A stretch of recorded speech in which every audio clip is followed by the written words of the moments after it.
So my name is Melinda Stephenson, and a little bit, just a tiny bit about me before we jump into this topic.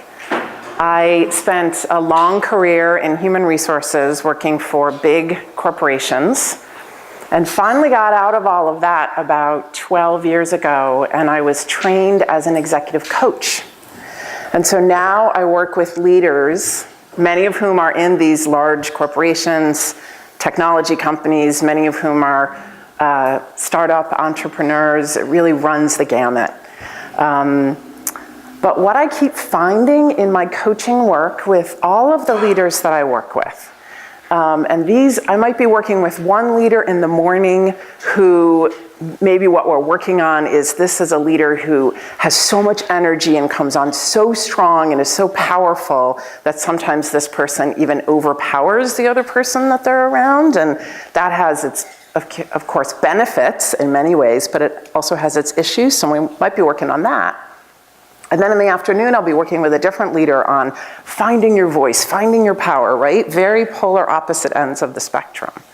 But what I keep finding with almost every leader that I work with is at some point in our time when I'm coaching and working with them, we're having this conversation about how to deal with conflict and how to do it well and skillfully.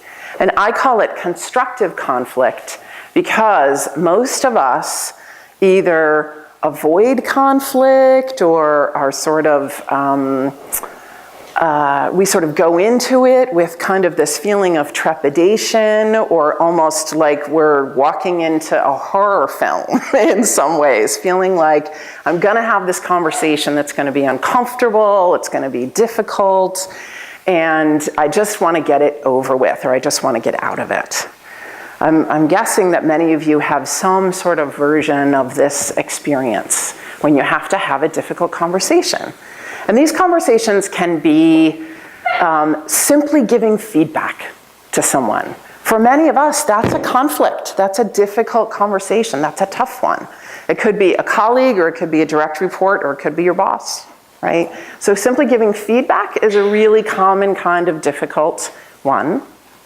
Another really common kind of conflict that we have trouble with is sort of this clash of ideas or ideals in the workplace. Like you and one of your colleagues feel like you just have very different ideas of how we should handle this customer or where we should take the business or what's the right technology, just like the work of the work. And maybe even this is someone who you often find yourself clashing with. So you feel like, oh my gosh, they just don't get it. And how are we gonna figure out how to work together? Those are often kinds of conflict situations that I'm coaching people through. And then the third one that is a little bit less common, but also really difficult, is when you have to have this conversation about the relationship, or like something happened where we had a breakdown in some way, like we had a fight or something really didn't go well, and we're gonna have to talk about it. Maybe even our boss is saying, you two, work it out. You know, something like that. And the other thing that I found in coaching the leaders that I work with is the same. I was surprised by this because mostly what I'm doing is executive coaching, and I'm working with people on how to improve their leadership style and how to be more powerful leaders in their business situation at work. But what I have found more and more is that the same things that we teach and talk about applying to effective leadership, applying to work situations, how to make these conflicts actually constructive at work, also applies with how to handle these things in the rest of your life. Like how to have this difficult conversation with your sister or brother or some other family member, or how to deal with something tricky with a friend, maybe, who's doing something that's just like bothering you or annoying you and you need to talk about it or deal with it. So what I'm going to invite you to do is to think about a particular conflict that you'd like to work on, and I'm going to ask my my support team in the back, I have a worksheet for you. So what I'd love for us to do is to make this a really practical, pragmatic session, and for you to think about some sort of conflict conversation, either one that you've had in the past pretty recently, or one that you're maybe sort of in the middle of, like if it's a difficult situation, you sort of had a conversation that didn't go well, you feel like you need another one, or one that's coming up, like that one that you're dreading. And it could be either a personal situation or a work situation.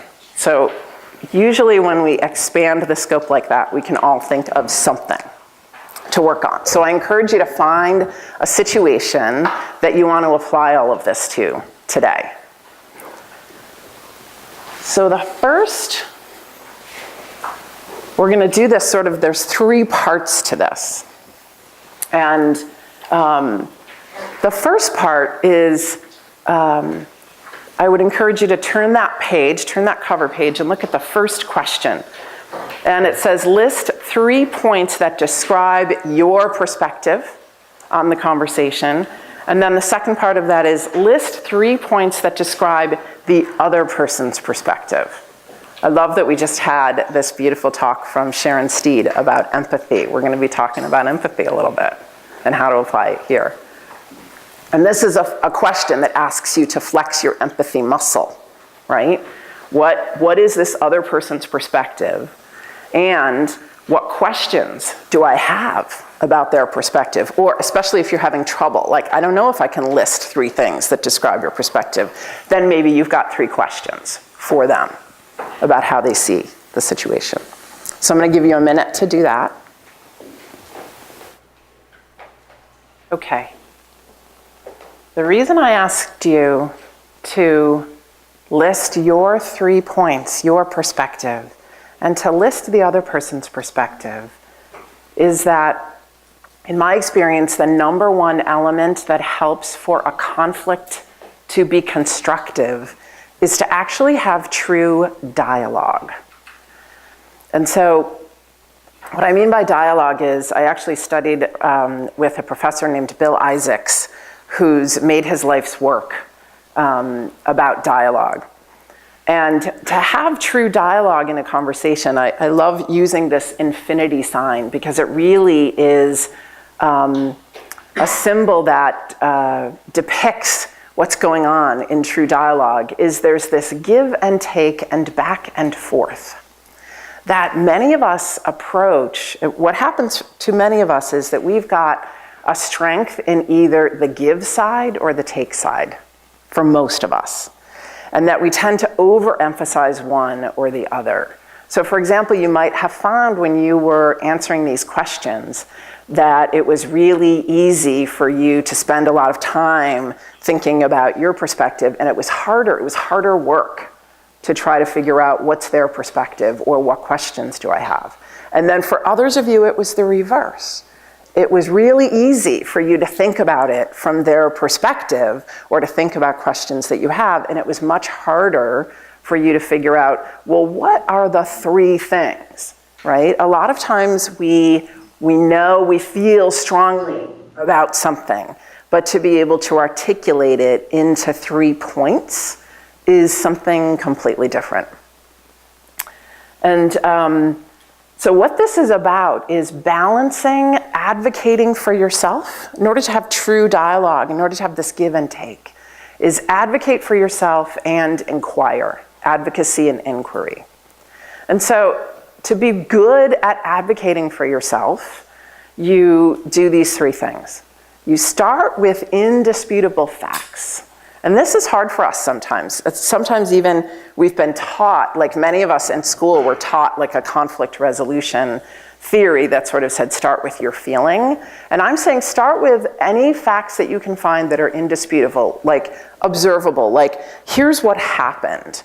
And we're probably not going to disagree on some basic things about what happened, right? Like I walked into the room and I started giving this presentation to a group of people, and within 5 minutes, half of the group was asleep. Like something we might disagree on half, but that's a fact that you could put out there, and I would say, yeah, that's true. And so then you might need to give me some feedback on my speaking style or my presentation style.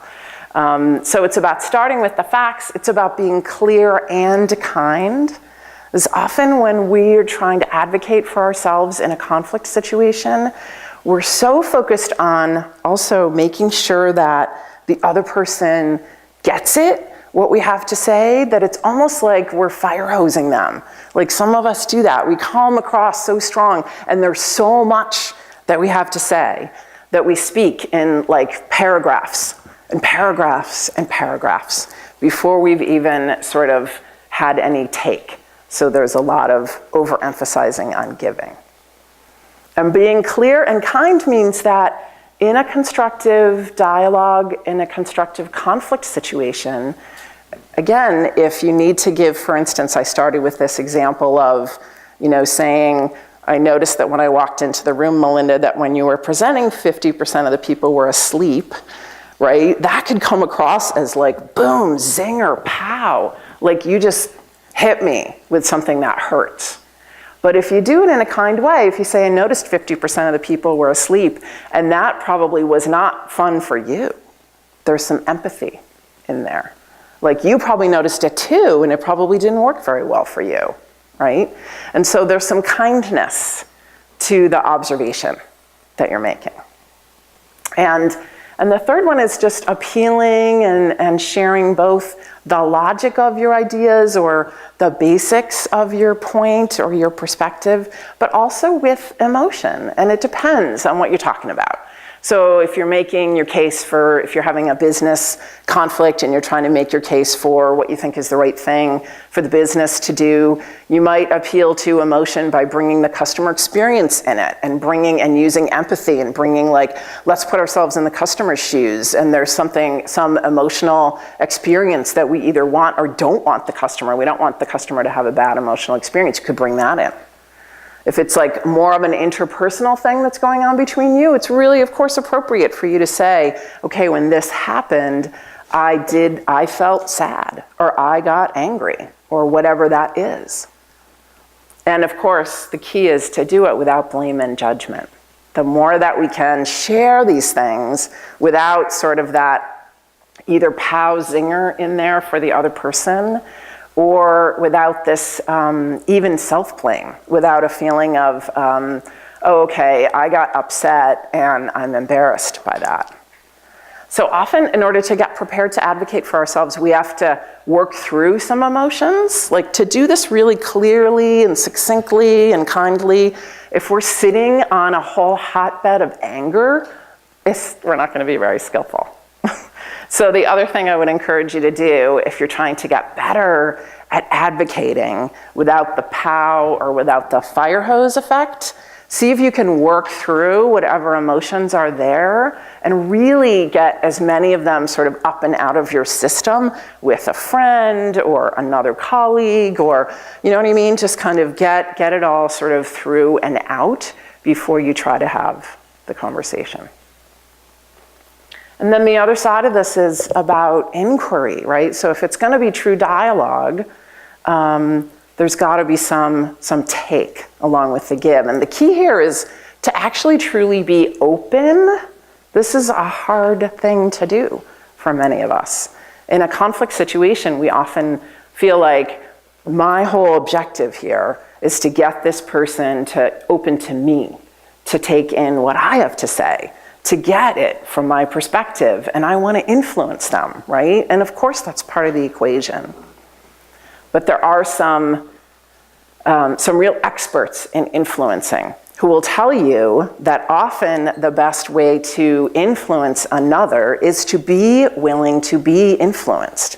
That when you show up with an open mind and a genuine curiosity about how they see it, and with some willingness to flex, other people sense that and feel that from you, and then you've sort of role modeled for them what it's like for them to also be open to hearing your perspective.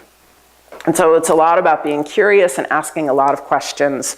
And then here's the other kicker. Sometimes when I'm coaching people and we get to this point in the conversation and they might say, this is all really well and good, I might get better at my skills of balancing advocacy and inquiry, but what if the schmo that I'm talking to stinks at that, right? Like, what about the other person? What if they are just wanting to advocate? What if they really are not open to hearing what I have to say? And I think my best response to that is sometimes then you can craft your question for them in a way that opens up a little bit. So as simple question as you can make a point, and then if they start to come back at you with their other point, you could say, what do you think about what I just said? How does it strike you? Could you respond to that before we move on to your point? And then when you give me your point, I promise I will respond to what you just said before I make my next point. So that seems really super simple, but how often do we actually do it? This requires sort of a slowing down of the conversation a little bit in order for it to be skillful. Because usually we're like, boom, idea, boom, idea, boom, idea. But it takes a little bit of time to like, if you're really going to be open and you're really going to have true dialogue, to sort of stop and let it in a little bit and respond a little bit. But you find, the more I do this with people, and often I mediate this kind of thing too. If I'm working with two people in an organization and we're trying to get their skills better, I'll mediate this discussion, and it's really super slow, but after just a half an hour of it, some light bulbs are going off, right? And they're far farther after a half an hour than they would be after an hour of just ping, ping, ping ideas. So simple, but like not all that easy to do. So what questions do you have about what I just said, or any reflections about like how this applies to your situation? Any thoughts about this? Simple, but kind of not easy.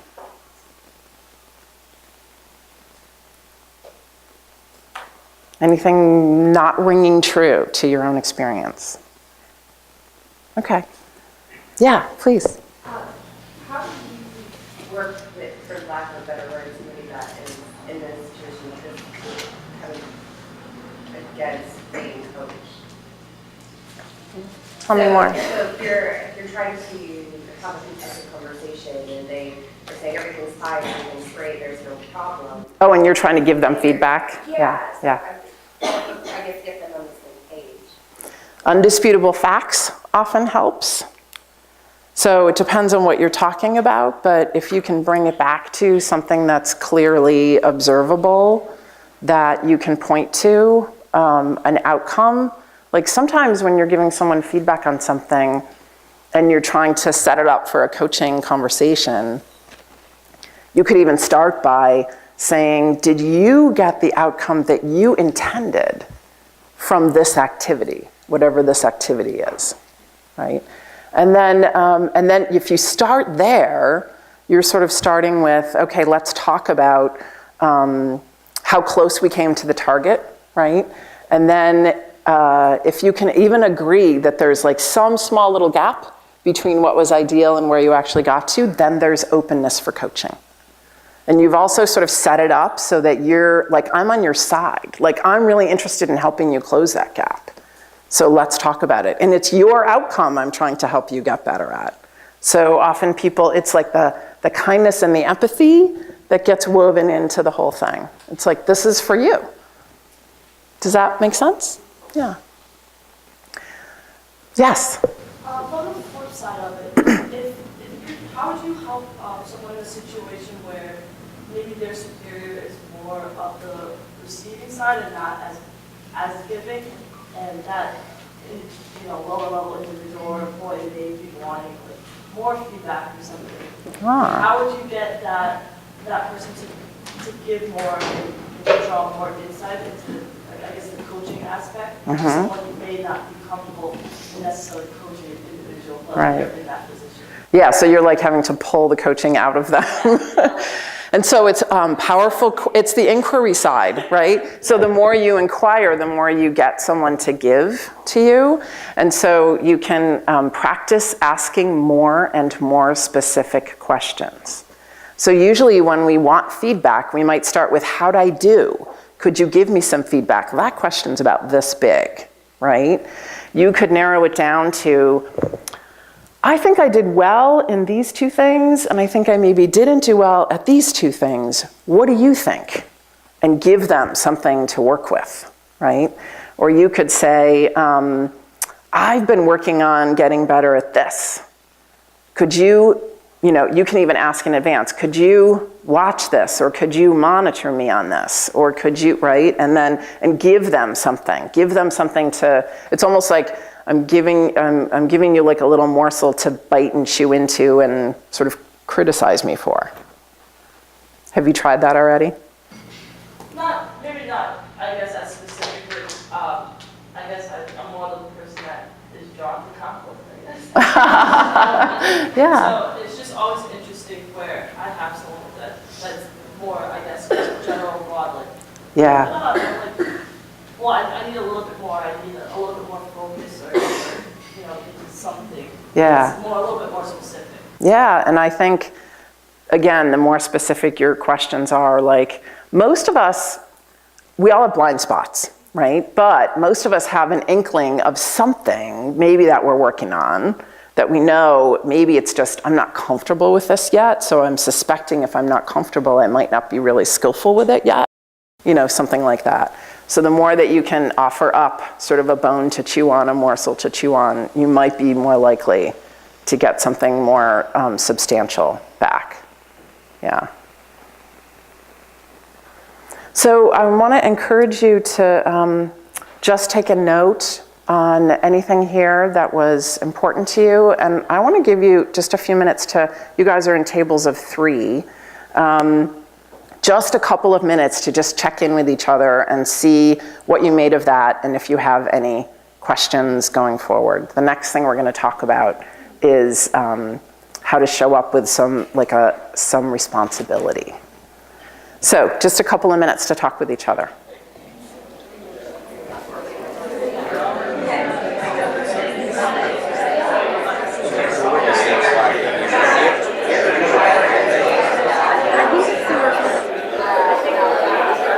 Let's move on. I've got another reflection question for you. This is at the bottom of that page. It's question 2. How have you contributed to the situation? So think about this. Sometimes this is hard to identify. Most of the time we've contributed to the situation being a sticky one in a very unintentional way. And sometimes we've contributed to things not being so great, either by our actions or sometimes by our inactions. And sometimes simply by our mindset. The mindset that we have about the person or the situation that we're bringing into it. So I'm going to give you a minute to think about that and write a note. Okay. So this is the second important element to having an actual constructive conflict dialogue. And it's pretty rare. Most of us don't show up to this dialogue stepping in and saying, oh, I own it, or I own this part of it. But in my experience, when at least one of us can do this, sometimes it opens up for the other one to do it. And often it's quite disarming. Like the person that you're in conflict with, most of the time we're so not expecting the other one to show up and say, yeah, I did that. Yeah, I contributed. Sorry for that. I'm gonna work on that, or I just recognize that, or whatever that is. Especially if there's like some sort of hierarchy, right? How often, if we're receiving feedback, like in my situation before, maybe I'm receiving feedback from my boss about kind of my presentation, and maybe I'm starting to feel a little deflated, or maybe I'm getting a little defensive, and then the person who's giving me feedback says, you know what, I'm recognizing, Melinda, that I didn't help you prepare. Like, we could have prepared better. This is a big thing. You're presenting to 40 or 50 people in a room. You don't do that all the time. I could have helped you, and I'm just realizing that I didn't offer to do that. Something like that. It would have been completely relaxing for me. that sense of relaxation with the other person, just this little thing, like I own that I could have done a better job, makes it so much easier then for me to step in and go, that's right, and I didn't ask you for your help either, and then it's so much easier for me to own or for me to receive what they're gonna give, what they're gonna offer to me. And so this identifying your contribution really is about taking a responsible point of view, and it really makes the conversation very adult to adult. Worst case scenario, it's adult to child, but at least one of you is an adult in the conversation. And this, there's a way that I have of talking to my clients and talking to groups about being above the line and below the line. Like, there's oftentimes a place where we know we get less skillful, right? And there's usually this place where we know maybe we're in a little bit more victim mode, or we're in a little bit like our emotions have us. That's below the line, and we're less skillful, and sometimes we even make messes when we're operating. But taking responsibility, the more that you can identify your contribution, is an above the line approach and is more likely to get you the outcome that you're looking for. Because, we haven't talked about this yet, but in almost all of these conversations, there is some sort of hope that we have, right? And often there are many hopes and expectations. I like to reframe them as hopes, because if we come in with more of a hope than an expectation, there's a little more positive optimism and a little less testing to, am I getting what I want kind of thing. But often we have these hopes. We have these hopes of maybe repairing the relationship or the other person hearing us. Or in the case of, if you're trying to coach or give feedback, you have this hope that the other person leaves having, owned and having some idea about how they could improve. You're going after performance improvement. And so this whole above the line approach takes blame off the table, because blame and shame, I don't know if any of you have seen Brené Brown's work on vulnerability and blame and shame. She gave this TED Talk. She's given a couple of TED Talks now, and they've become extremely popular, because when we are in blame and shame mode, everyone shuts down and nothing gets accomplished. So when you step up like this, it changes the whole conversation. And this kind of humility serves the relationship, because, let's face it, you're always in relationship with other people that you're working with. Sometimes we don't tend to those relationships very well. Part of my not so hidden agenda here is to help you tend better to your relationships as you're sort of figuring out work conflicts or whatever. And it just really invites a lot of possibilities. So, thoughts or questions that you have about this part? Before we do that, I want to encourage you to flip the page over, and there's a whole list of common contributions here. Because sometimes it's hard for us to figure out, like, I don't know what I did. So here's a list that can help you. And my particular favorite is I've crammed a lot into the fourth bullet point from the bottom. I was a bit too critical, defensive, self-absorbed, detached, combative, impulsive, territorial, denying, avoiding, or accommodating, right? Pick. We've all been at least one of those in a conflict situation.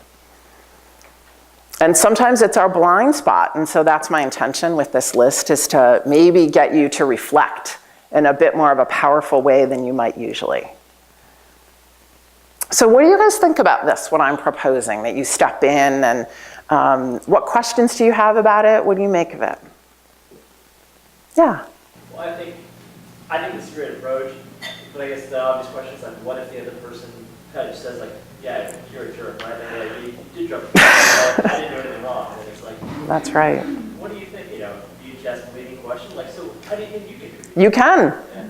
I don't think it's a terribly leading question. It's just, it would be more of a leading question if you said, and do you think you contributed by doing blah, blah, blah? Yeah. That's more of a leading question, right? And probably more likely to just get the defenses of the other person to come up.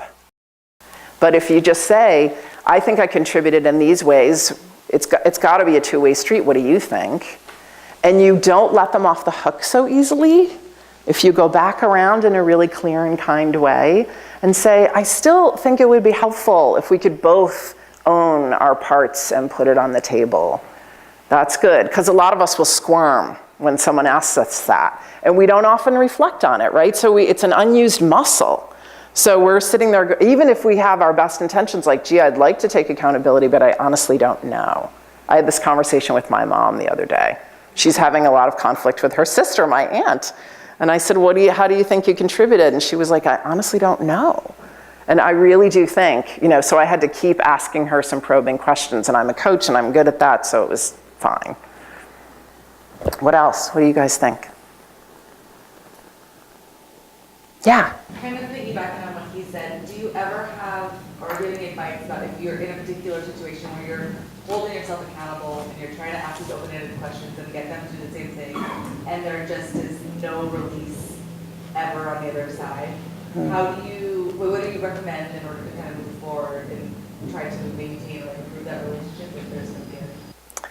Yeah, sometimes taking a step back into the advocacy and inquiry on the dialogue is helpful. And one thing that I didn't mention is that, probably most of you know this already, that if you mirror back to somebody what you think you heard them say, it really helps them to feel, it helps to make sure that that you actually got it.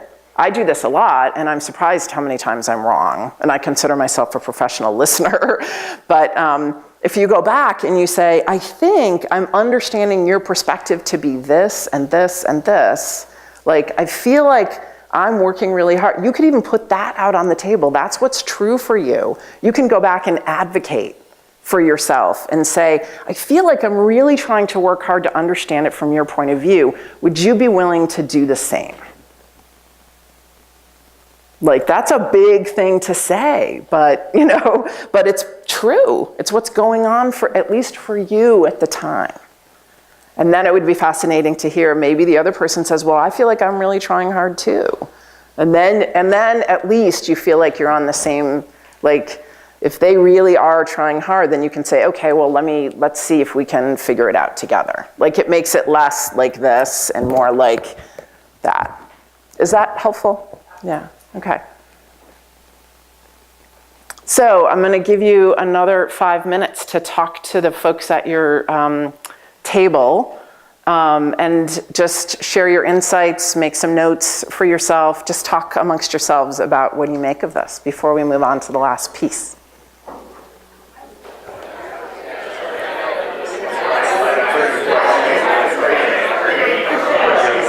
Okay, let's come back together. Back to your worksheet. At the end of the third page, last 2 questions for you. What have you offered that could improve the situation? And what have you requested that could improve the situation? I'll give you a couple moments to reflect. Okay. So this is element number 3. It's negotiation, really. It's making offers and requests to take all of this conversation and dialogue that we've been having and make it actionable. What are we going to do about it? It takes the conversation to a different level because we've been attending to relationship and we're still going to attend to relationship when we do this.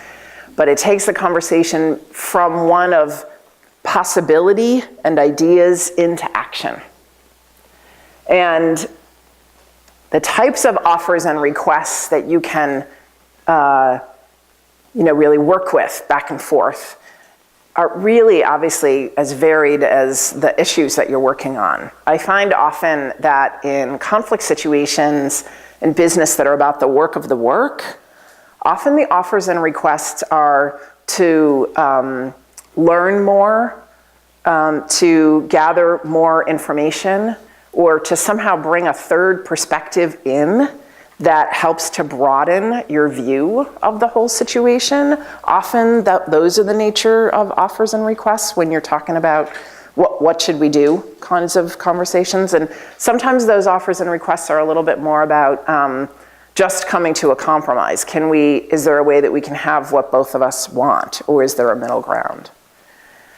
Often if what you're doing is you're working on, like in my example, someone's coaching me, someone's giving me feedback about my presentation style, often the offer that you give is directly related to exactly what you've identified as your contribution. So you offer something that really addresses what you learned about your contribution and helps to close that gap.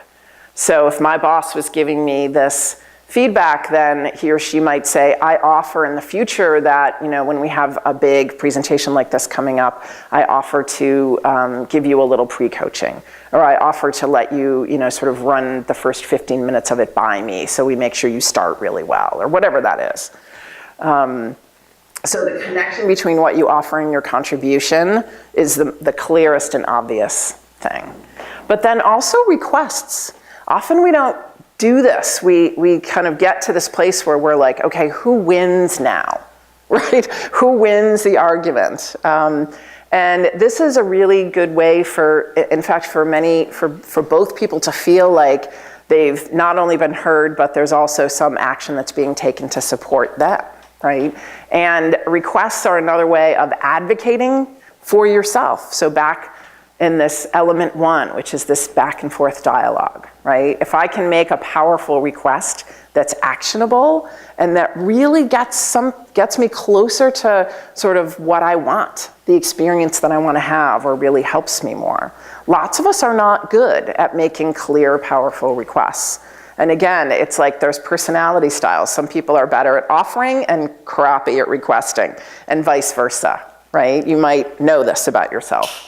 But what makes them powerful are that offers are made with the other person's needs in mind. So as Sharon was talking about earlier this morning, like you're flexing your empathy muscle, you're really thinking about how this other person sees the world.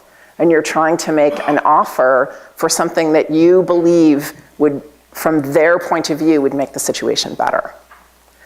And requests are, of course, your own needs and hopes, but it's really important to not think of them as demands or negotiating positions. Like, well, what I really want is this, so I'm gonna ask for something much harder and more difficult. You want your request to be something that you believe the other person can actually do for you or could actually give to you. And it's a demand. So, that previous slide had like yes, no, maybe. Like there's this back and forth. You make a request and the other person can say, no, I don't think I can do that. And then you might have to say, all right, so now what should we do? Should I reformulate my request, or can you make me a counteroffer? That sometimes you can just ask for that. Well, what could you do in this situation to make it better? And then here's the important thing. They're behaviors and actions rather than mindsets or emotional states. And they're positive, they're actionable. It's what can be done rather than what to stop doing. You'd be surprised 99% of the time when we're trying to formulate a request, it's stop doing this. Don't do that anymore. This bugs me, right? And it's really hard for other people to respond to those things. If you tell me what you would wish that I would do instead, that would be really helpful. So like in this conversation with my boss giving me feedback, my boss might say, okay, so Melinda, what I noticed when you started the presentation was you started with really low energy, and you started, by blah, blah, blah. And then he or she might say, my request is that you prepare notes that are in bullet points, that's gonna help you. And my request is that you share those with me in advance. Something that's very specific, rather than stop speaking with low energy or stop speaking in long paragraphs. See what I mean? And it's often difficult to do this, so you have to think about, what do I wish they would do instead of what they are doing, right?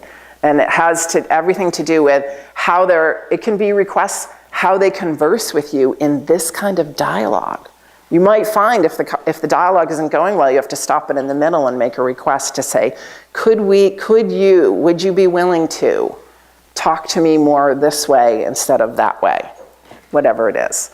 And again, they can say, I'm not doing that, or I don't know. And then sometimes the best move is to point to it the next time it happens. So what do you guys think about this business of making offers and requests? Can you envision in your particular situation what you would offer or request? Where do you get stuck? What questions do you have about this? Yeah, please. Do you encourage the other side, this side, you make your request or your offer, do you encourage the other side to do the same? Absolutely. What have you got for me, right? Is there anything that you can think of that you could offer? Is there anything that you want to request of me? I haven't thought of it, right? You've come up with your own offer based on what you think you own, but maybe they've got something. Maybe it's even more powerful than what you have. Maybe it's easier than what you would think even. You don't know. Yeah. It seems like this is a really good way to create dialogue, which can decrease the amount of conflict. So I'm wondering, when do you give your big requests as opposed to a small request that the other person could agree to encourage more dialogue? Is this primarily a tool to de-escalate, or is it actually the time to say the big thing? This is the time to say the big thing that you think will resolve or really make a big change in the situation. Yeah, this could be a pretty big request, and you might need to present it as such. You try to make your requests things that you think are possible, like within the realm of possibility for the other person to do. And then you could negotiate. Like if it's a really big request, you can, again, the more open you are to negotiation, right, the more the other person is going to be open to sort of hearing what you have to say. But yes, this is the time to sort of, really try to take this, hopefully you've kind of tilled the soil, for, right, in the kind of quality of dialogue that you've been having. And so now you can plant a seed that's something big, something important, something of real substance. Yeah. Please. So how do you avoid getting into the mindset piece when you can tell that part of their challenge is maybe a mindset of distrust in the organization? So not even personal. It's not about that. It's about this person just seems to receive input as negative, and it's because I can tell their mindset is, this is not trust. I can't trust things. So hard. Yeah. So can you think of the behavior first that you would actually make the request, right? The behavior, sometimes the behavior is, I do this sometimes with clients, like the clients that tend to fire hose or overpower other people. And I put it in the form of an assignment because I'm coaching them, right? But I might say, ask 2 questions before you start to advocate your point of view. Start by asking a question. So it's a behavior that they can practice.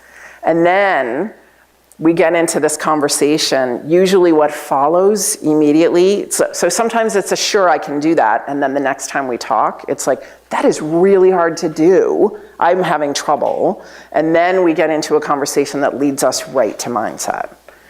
So in my experience, you can start with behavior, and then as the other person might be trying to figure out whether they want to do it or can do it or not, you can ask all kinds of really powerful questions. You can go to inquiry and see if you can uncover, and you can maybe even ask, is it hard for you to do that because it just feels like that's not how you think about the world, or that's not how you think about me? Yeah. So you can go there, but it's all in service of a behavior change, right? It's in service of helping them to make the behavior change. Yeah.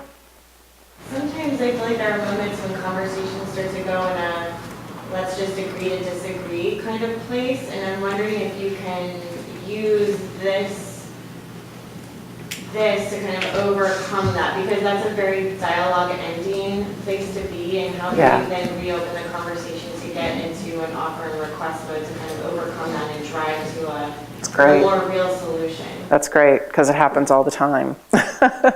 And obviously, this is a little bit of an idealized viewpoint on the whole thing. Like I'm trying to pack, these 3 things into an hour for you. But the reality is that often you get there and you feel sort of stuck.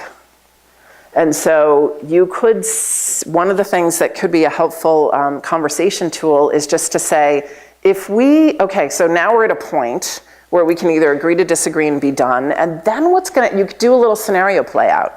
What's gonna happen? Is anything gonna be different?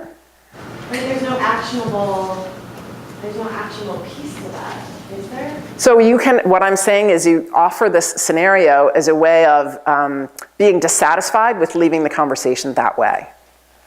So you can say, it feels to me like we should try to figure out what action to take, because if we don't, we've had some nice dialogue, maybe we feel better about each other, but nothing's changed.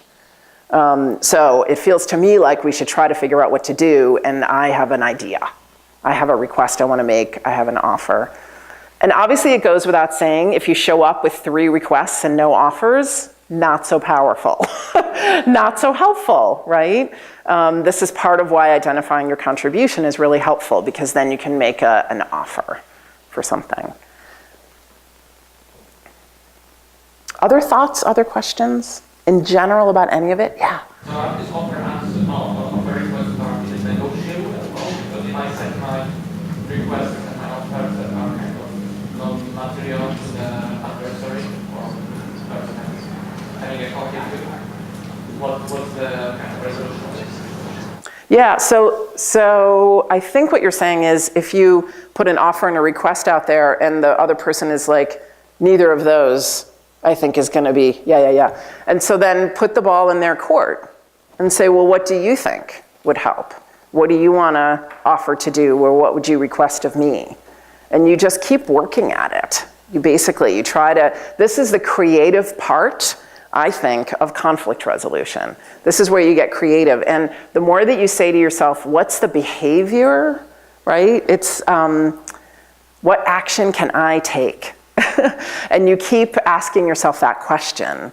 In fact, I have this thing that I teach a lot of the leaders that I coach, and say, if you ask yourself a question first and you don't get anywhere, ask a second time and ask a third time. And by the time you get around to the third go around with the question, you'll be surprised, like the stuff that comes up. You just have to sort of repeat it and kind of, it's like peeling the layers of the onion, like you'll have more creative ideas.